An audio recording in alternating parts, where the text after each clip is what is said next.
A couple agrees to be tested by a young woman so they can have a child, but as the man grows close to the beautiful evaluator, the wife realizes her husband may be unfit for marriage. In the middle of a vast ocean, a young Mia hears her mother calling from the shore, so the girl calmly heads back toward her. However, when she disappears from her sight, she panics and swims frantically, desperate to reach the shore as quickly as possible. Years later, a grown Mia swims in the ocean and steps into her technologically advanced home. In the kitchen, she's greeted by an AI named Shus who responds to her questions, offers tips and updates her about the weather. In a now climate-ravaged era, she moves through sleek hallways and descends into a secret chamber where her partner Erin waits. The wife says she likes the AI's voice as it reminds her of his mother. She shares her success in cultivating algae and heads to the biosphere to consult the robot about their food scarcity. That night, their couple share a strange but nourishing meal and fall asleep in each other's arms. The following day, they anxiously prepare for a visitor named Virginia who patiently waits outside their door. She announces that the couple has ranked in the top 0.1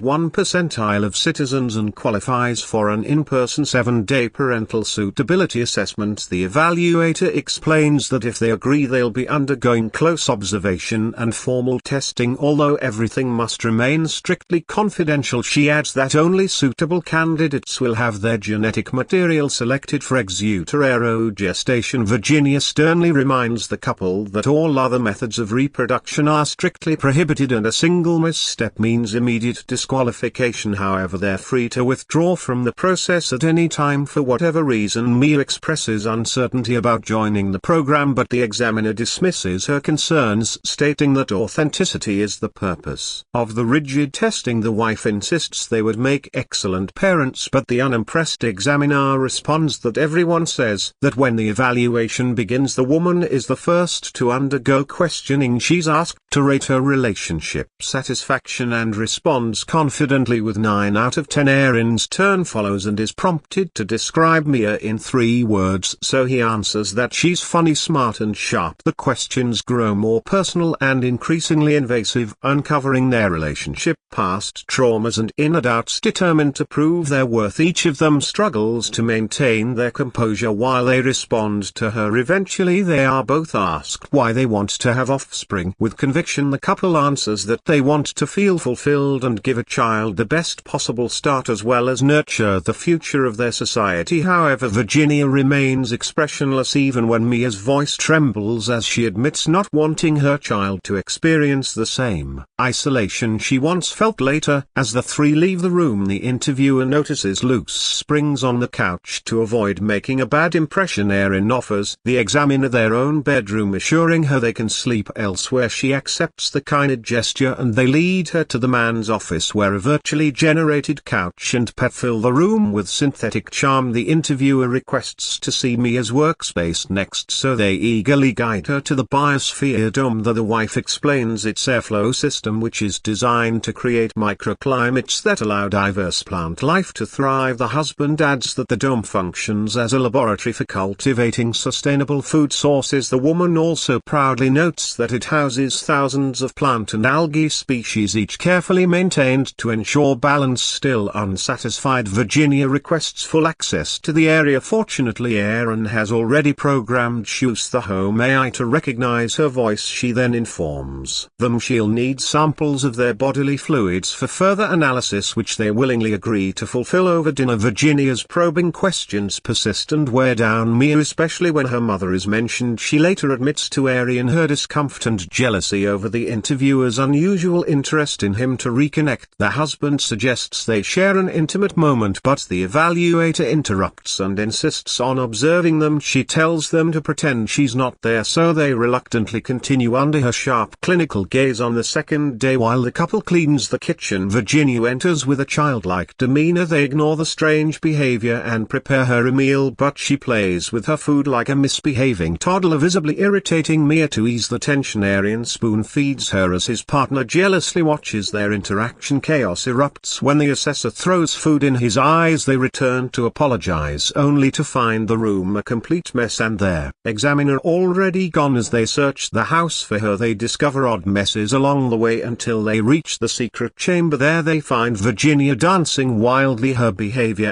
even more erratic. The man finally loses his patience and shouts for her to stop. Suddenly she snaps back to her composed self and coldly announces the conclusion of their second-day assessment. As tension lingers in the air, Sayo notifies them of a delivery waiting outside a child's dome playground. On the third day of testing, Virginia reverts to her childlike behavior, gleefully playing inside the newly built playground which she claims to love. Without warning, she wanders into Erin's workspace, touches the virtual monkey and invites him to pretend they're tigers. The wife walks into them playing, and although she's visibly uncomfortable, she tries to brush it off. On the fourth day, the interviewer invites the couple to play hide and seek by the shore, and they both agree, indulging her strange request. But as their game goes on, the woman notices something unsettling. The examiner and her lover seem to be enjoying themselves, almost forgetting she's there. The feeling of exclusion deepens as the two build a sandcastle together, laughing and bonding while she's left out. Later, when Virginia disappears from their sight, Mia confides in Erin that she's thinking about dropping out of the assessment. He urges his wife not to give up, reminding her not to repeat the same cycle of her mother abandoning her before the conversation can go further. They find one of Virginia's shoes near the water and then unconscious body lying on the shore. Panicked, the woman rushes to her only for the evaluator to rise up and casually claim she was just pretending to be a starfish. Frustrated, the wife snaps and warns her that next time she might just let her drown. The husband pulls her aside, scolding her for the untoward outburst. He tells her that if she truly wants to be a parent, she can't keep acting this way, but the overwhelmed Mia fires back that she wants a real child, not this circus of madness. Unable to reconcile, Erin walks away, and on their way home tension rises as Virginia clings to him like a child. When the rain falls, his back gives out and he sets her down. His wife steps in, offering to carry Virginia herself, but the evaluator refuses, declaring she only wants her father. She storms off alone, prompting a brief disagreement between the two women. Still, Mia swallows her frustration and chooses to play the role expected of her. She takes the evaluator in for a bath, and slowly the two begin to bond through laughter and playful splashes. Later, as the woman brushes Virginia's hair, she opens up about her own mother, her voice soft with buried pain. Just then Sayo announces a delivery, and Erin informs her of a surprise dinner invitation, one they are unexpectedly hosting. Suspicion arises, likely pointing to Virginia's meddling, but they go ahead and prepare the food and table setting. The guests begin arriving and the dinner begins, but the atmosphere quickly turns awkward when Mia finds herself seated across from Walter, her former lover and mentor. The conversation shifts uncomfortably to the past, how she once worked under him as a lab assistant and how he left her for a more thrilling scientist. Disturbed, the couple retreats to the kitchen to collect themselves before returning to the dining room, but any hope of salvaging the evening dissolves when Virginia starts acting out again, playing with her food and behaving childishly, drawing disapproving stares from the guests. The discomfort heightens when the assessor overeats and begins to choke, horrifying the table as if on cue. Erin's mother Ambika arrives, cold, strict and unsparing. She glares at the examiner's antics when the evaluator crawls under the table. Mia steps up as the nurturing figure, calming the assessor with patience. A toast follows, and the guests raise their glasses in celebration, marking the nearing end of the assessment. Then, without warning, Ambika makes a biting revelation that her son and his ex-lover Serena once took the same assessment but failed to complete it. Shocked, the wife walks out, leaving her frozen partner behind. When Mia comes back to the table, the old woman unexpectedly reveals another painful blow, that her mother was exiled for spreading misinformation. Virginia, still in her childlike persona, climbs onto Ambika's lap, asking for more stories. Arian's mother obliges with a grim tale of survival in this harsh engineered era, and how nature no longer obeys rules and life has become a fight against chaos. The moment ends awkwardly when the assessor, still on her lap, suddenly wets herself, staining the old woman's pristine clothes and silencing the table. Ambika jeers that disgust must run in Mia's family. Struck by the insult and the mention of her mother once again, their woman reacts instinctively and slaps her husband's mother across the face before storming off. After the guests leave, guilt weighing on her, the wife gently carries the evaluator to the dome playground and lays her down to rest. Then she confronts Erin about something she just realized. He never told her that he had already taken the assessment with another woman. The husband admits it, saying he was afraid she'd see him as an unfit father, having failed the first time. She steps closer, Anne reassures Erin that she wants a child with him because she genuinely loves him, and so the couple apologizes to each other and reconciles that night. As they lie in bed, Virginia unexpectedly enters and silently slips between them. Though startled, they allow her to stay. On the 5th day inside the biosphere, the examiner questions the wife about how her husband is coping, and she replies that they're doing well. The evaluator responds with a strange eerie laugh before skipping outside like a child. Later that afternoon, Sayo announces an emergency. Mia's sister has been hospitalized and has suddenly lost her ability to speak. As the woman prepares to leave, Virginia appears and reminds her that leaving would terminate the assessment since the absence of one parent is grounds for disqualification, but she argues that showing up for her family demonstrates her capacity for love, commitment and responsibility, which are essential qualities for parenthood. The evaluator surprisingly agrees and grants her permission to go that night. Erin tries to sleep alone, but while he is fast asleep, he finds Virginia already on top of him. She approaches him, closing the distance between them, her body pressed close, and begins to flirt more than before. The man, confused, asks if this is part of the test, and she says it isn't. He tries to resist, insisting he can't betray his partner, but temptation escalates and eventually the two cross the line. When Mia finally returns, she finds them asleep in the same bed. Emotionless, she says nothing and just lies down between them. On the 6th day, as they all wake, she reveals what she discovered. There was no emergency. The hospital case involved someone else with the same name, and it seems to be a setup all along. The couple grows distant in the aftermath of what happened. Meanwhile, Virginia, still acting like a child, roams freely inside the biosphere lab. She touches things she shouldn't, poking, pulling and tossing objects around carelessly until she accidentally sparks a fire that quickly spreads, consuming